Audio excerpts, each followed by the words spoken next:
Baakiyalakshmi serial next பிரேமோ என்ன மாதிரியான twist ஆக போகுதுன்னு பார்க்கலாம். கோபியோட பிஸ்னஸ் வர ரொம்பவே டல்லாக போகுது. ஏன்னா செஃப் யாருமே கோபி ரொம்பவே கண்டிப்பாக நடந்துக்கிறதுனால யாருமே சரியாக வேலைக்கு வராமல் ஒரு பக்கம் பயங்கர டென்ஷன் பண்ணிட்டு இருக்காங்க. கோபிக்கு என்ன பண்ணுறதுன்னு தெரியல. பாக்கியா ஒரு பக்கம் ரொம்பவே ஹாப்பி, அவங்களுடைய பிஸ்னஸ் வேறு லெவலில் கொண்டு போயிட்டு இருக்காங்க.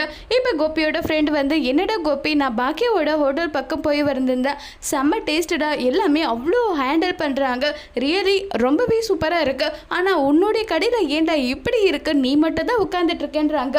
என்னடா பண்ணுறது, என்னுடைய நேரம் அப்படி இருக்கு. அந்த இடியட் இருக்கால, இடியட் அவளாலேயே எனக்கு பயங்கர ப்ரெஷர்டான்னு சொன்னதும், டேய் போதும் ஓவராக பண்ணாத, என்னதான் பாக்கியா எளப்பமாக இருந்தால் கூட அவளை நீ இப்படியெல்லாம் தான் திட்டுவியா? எதுக்காகடா நீ அவளை திட்டிகிட்டு இருக்க?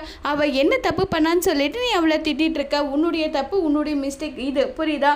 நீ ஒழுங்காக நடந்துக்கிட்டா என்ன? இந்த விஷயத்தை பற்றி உனக்கு எதுவும் தெரியாதப்ப நீ எதுக்காக ஆளும் தெரியாமல் காலை விடாதுன்னு சொல்லுவாங்க.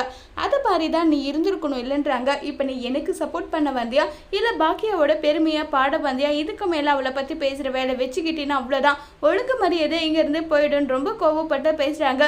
நான் என்ன சொன்னாலும் கேட்கக்கூடாதுன்ற முடிவில் நீ இருக்க போது இதுக்கு மேலே உங்ககிட்ட பேச என்ன இருக்கு? ஒழுங்கு மரியாதையை என்கிட்ட இருந்து வாங்கின பணத்தை கொடுக்குற வழியை பாரு. இனி உனக்கு எனக்குமான ஃப்ரெண்ட்ஷிப் கட்டுடான்னு சொல்லிட்டு கோபியை இரிட்டேட் பண்ணிட்டு போயிடுறாங்க. கோபி ஒரு பக்கம் பயங்கர வருத்தத்தில் இருக்காங்க. அதோட இந்த பிரமவை முடிச்சிருக்காங்க.